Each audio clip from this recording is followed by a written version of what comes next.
बस तोहरा लेखा सुंदर एगो नारी चाही, एगो नारी चाही।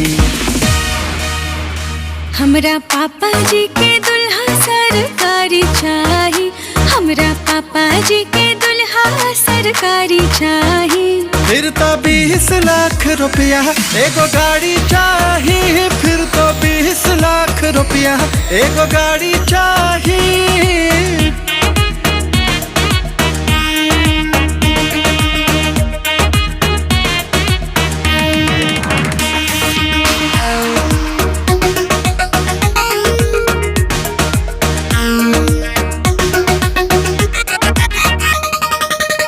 अपने बड़ाई काहे अपना से फेंका तारा, तिरछी नजरिया से हमरा के देखा तारा।